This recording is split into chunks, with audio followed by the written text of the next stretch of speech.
Assalamualaikum warahmatullahi wabarakatuh. Di sini saya akan membacakan materi singkat dari mata kuliah metode perkembangan fisik motorik anak usia dini. Yang pertama ada dasar-dasar perkembangan fisik motorik secara singkat. Dasar perkembangan fisik ditandai dengan perubahan pada tinggi dan berat badan, serta bentuk tubuh dan juga perkembangan otak. Fisik motorik seperti menulis, menggambar, mewarnai, dan berlari. Kedua, metode perkembangan fisik motorik.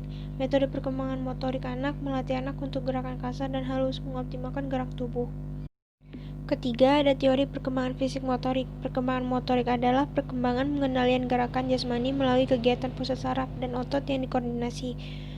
Keempat, ada perkembangan fisik motorik untuk anak usia dini. Dari 0 sampai 3 bulan, anak akan mulai belajar untuk mengangkat kepala dan dadanya dari lantai seperti melakukan mini push up. Selanjutnya ada 4,4-6 bulan, anak mulai bisa memiringkan badannya ke sisi kanan dan kiri, tengkurap, menggulingkan badan serta tangannya untuk mendukungnya duduk. 7-9 bulan, anak sudah terlihat lebih kuat dengan kemampuannya meraih mainan sendiri tanpa jatuh. 10-12 bulan memasuki usia 1 tahun, pandai mengangkat badannya untuk berdiri.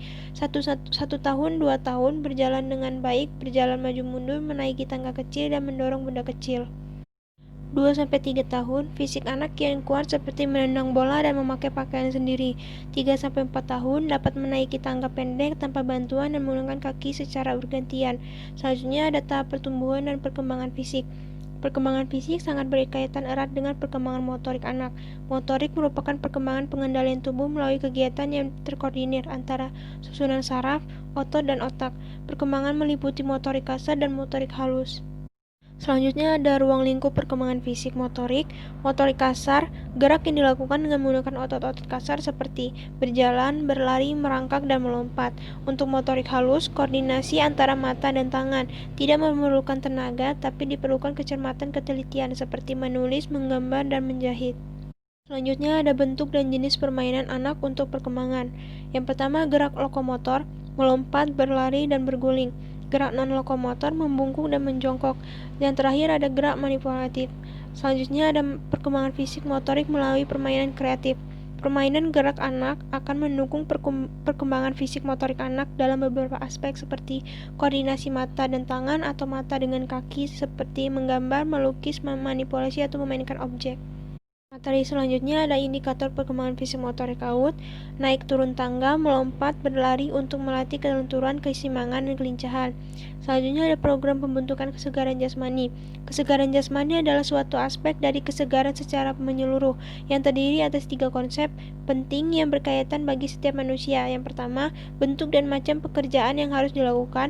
Yang kedua, kesanggupan dari jasmaninya untuk melakukan pekerjaan tersebut. Dan yang terakhir, hubungan antara timbal balik antara kesegaran jasmani dan keseluruhan pribadinya, seperti meningkatkan kekuatan, kelincahan, dan kecepatan. Selanjutnya ada unsur-unsur kebugaran jasmani. Yang pertama, kekuatan, angkat beban, sit up, dan push up. Yang kedua, daya tahan, lari, jongkok, dan lari kecil. Yang ketiga, kecepatan, latihan lari. Yang keempat, kelincahan, jalan pelan kemudian cepat. Yang kelima, ada kelentukan yaitu senam. Yang keenam ada koordinasi mata dengan tangan, contoh dalam permainan menangkap bola. Koordinasi mata dengan kaki, contoh menendang bola. Yang ketujuh ada ketepatan, melempar bola kecil ke sasaran yang tertentu atau memasukkan bola ke dalam keranjang. Yang kedelapan, keseimbangan, meniti balok, membuat keseimbangan dengan satu kaki, menumpuk kaki lurus ke belakang sedangkan kedua tangan lurus ke samping dengan dibarengi mata yang dipejamkan dan gerakan menekuk lutut dan kembali lurus lagi. Yang kesembilan ada daya otot. Daya otot seperti sit jump, forward jump, dan vertical jump. Materi terakhir ada perencanaan, pelaksanaan, dan penilaian program kegiatan fisik motorik di TK.